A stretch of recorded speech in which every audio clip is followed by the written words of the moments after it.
आप सभी का स्वागत राकेश हेल्थ टिप में। आज का टॉपिक है इलेक्ट्रिक शॉक। इलेक्ट्रिक करंट लगने के बाद क्या होता है, आपका कौन कौन सा बॉडी में इम्पैक्ट होता है, आपका हार्ट में क्या क्या प्रॉब्लम होता है, उस आपातकालीन स्थिति में आपको क्या करना है, और ये होने के बाद मेडिसिन में क्या लेंगे और उसे प्रिवेंट कैसे करेंगे, या ये कंडीशन ना हो उसे क्या करेंगे। चलिए पहले जानते हैं इलेक्ट्रिक के बारे में। ये जो आपका इलेक्ट्रिक ये दो तरह का होता है। एक होता है आपका एसी जो ऑल्टरनेटिव करंट, जो आपका फ्रिज, आपका टीवी, आपका रेफ्रिजरेटर, आपका घर में जितना भी इक्विपमेंट यूज करते हैं उसमें आपका एसी होता है, या उसको बोलते हैं ऑल्टरनेटिव करंट। इसका जो मूवमेंट है वो होता है पीरियडिकली। और आएंगे डीसी में। डीसी होता है डायरेक्ट करंट, जो फ्लो होता है डायरेक्टली आपका जो बैटरियों से निकलता हुआ इलेक्ट्रिसिटी है। ठीक है, अब जानेंगे। मान लीजिए कि इलेक्ट्रिसिटी का जो इलेक्ट्रिक का शॉक या इलेक्ट्रिक टच होने के बाद क्या क्या हो जाता है। ठीक है, एक तो आपका देखिए इलेक्ट्रिक का टच कहाँ पे होता है, किन किन वजह से होता है। एक मान लीजिए किसी ने आपका वायर खुला छोड़ दिया होगा, या कोई मशीन आपका टच हो गया होगा इलेक्ट्रिक से, तो आपने उसको टच कर दिया, या फिर आपने मान लीजिए कि स्टेशन में काम कर रहे हैं, वहां पे आपने सेफ्टी माना नहीं और छू लिया। देखिए आपका होता है 11,000 का वोल्ट होता है, आपका 440 होता है और 220, ये झटका होता है इलेक्ट्रिक का। ठीक है, और इलेक्ट्रिक का टच होने के बाद वो क्या होता है, देखिए पहले तो जिस एरिया में टच होता है उस एरिया में आपका होता है सूजन, उसका होता है इन्फ्लेमेशन, उनका होता है बर्न। ठीक है, देखिए ये जो इलेक्ट्रिसिटी आपका बॉडी में आने के बाद ये आपका जो मांसपेशिया है, आपका सेल है, वो गुड कंडक्टर ऑफ इलेक्ट्रिसिटी है, जिनमें आपका इलेक्ट्रिक निकल जाता है, आपका हाथ पैर से निकल जाता है।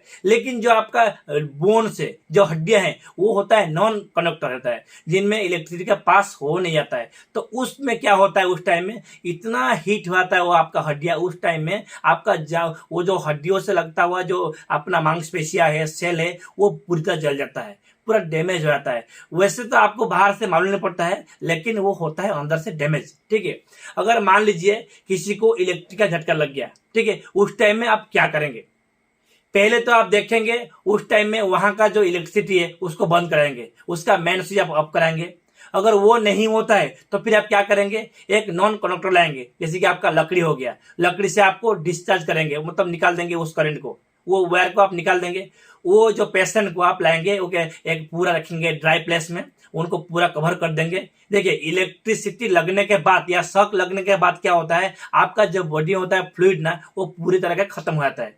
उसके लिए क्या करेंगे आप उस टाइम में तुरंत एक इलेक्ट्रोलाइट पाउडर लाएंगे। अगर पाउडर ना हो तो फिर आप नमक और आपका जो शुगर है वो मिला के थोड़ा पिला सकते हैं। ठीक है, उनको पूरा कवर कर देंगे, उनका हाथ को आप रब करेंगे, उनका लेग को रब करेंगे, ताकि उनका जो सेल डैमेज हुआ है और उसका रिहाइड्रेशन हुआ है उनको थोड़ा अच्छा लगेगा। ठीक है, अगर मान लीजिए पेशेंट अनकॉन्शियस है, ठीक है, उस टाइम में क्या करेंगे, आप पहले चेक करेंगे कि उनका कैरोटिड पल्स चल रहा है कि नहीं है। अगर पल्स चल रहा है तो आपको जाना पड़ेगा सीपीआर में। सीपीआर क्या है, आपका कार्डियक पल्मोनरी रिसर्चर। ठीक है, ये सीपीआर में क्या होता है, आपका जो लंग्स है या आपका जो हार्ट है, ठीक है, उनको आप रिकवरी करने का है। क्या करेंगे, देखिए ये मेडिकल प्रैक्टिशनर या कोई मेडिकल का स्टाफ कर सकता है। अगर आपको मालूम होता है, अगर आपको मालूम है तो आप दे सकते हैं। कैसे करेंगे, देखिए पहले आप पेशेंट को ऊपर लेटा देंगे, ठीक है, आपका दोनों हाथ उनका बीच मतलब बीचों बीच आपका रीब में रखेंगे और उनको बार बार उसको प्रेस करेंगे। ठीक है,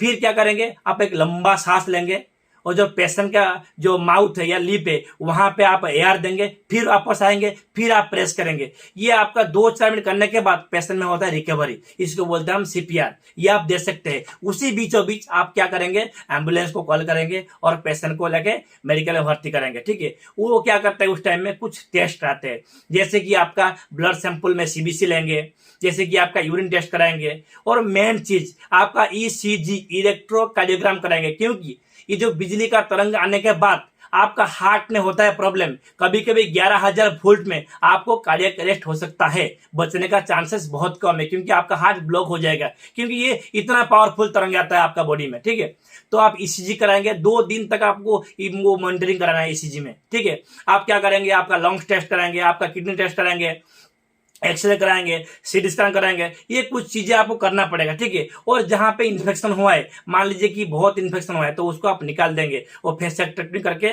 आप उसको निकाल देंगे उस चीज को, ताकि वो आपका जो अंग काटने से आपको बचा सके। ठीक है, ये हो गया कुछ ट्रीटमेंट के बारे में बात करते हैं।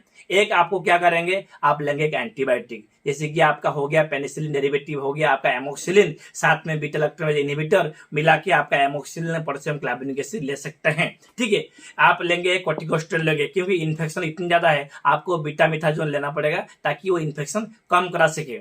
आप हो गया एंटीबायोटिक, हो गया कॉर्टिकोस्टेरॉइड। पेन के लिए आप एनएसआइड ले सकते हैं।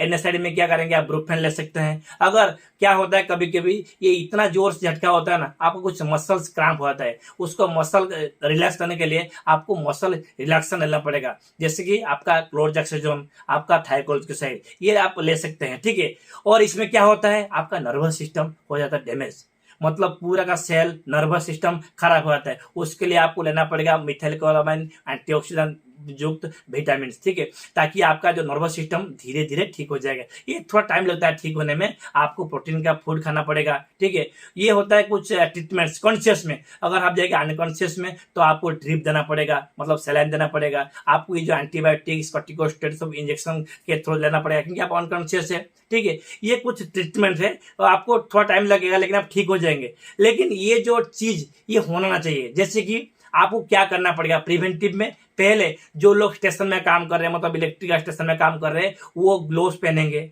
ठीक है, वो हेलमेट पहनेंगे, वो सेफ्टी का पूरा ध्यान रखेंगे, क्योंकि सेफ्टी जो गाइडलाइंस है ना पूरा ध्यान रखेंगे। मान लीजिए घर पे कोई काम हो रहा है, ठीक है, तो बच्चों से आप दूर रखेंगे। घर पे काम कर रहे हैं तो जितना भी खुला वायर है आप उसको टेप लगाएंगे, क्योंकि वो कॉन्टैक्ट में ना आ सके। ठीक है, और अगर मान लीजिए कोई शादी में जा रहा है जहां पे भी क्राउडेड प्लेस है, वो उसका जो वायर वगैरह है आप उसको क्या करेंगे, थोड़ा सा उसको दूर रखेंगे बच्चों से, जो बुजुर्गों से। ठीक है, ये होता है कुछ इलेक्ट्रिक शॉक या उसका ट्रीटमेंट। अगर हमारा वीडियो आपको अच्छा लग रहा होगा तो आप राकेश हेल्थ टिप को थोड़ा सब्सक्राइब कीजिए, आपका दोस्तों के शेयर कीजिए। अगर आपको कुछ क्वेरी है तो आप कमेंट बॉक्स में डालिए, हम आपको क्वेरी को सॉल्व करेंगे। आगे देखेंगे नया नया वीडियो, तब तक के लिए नमस्कार।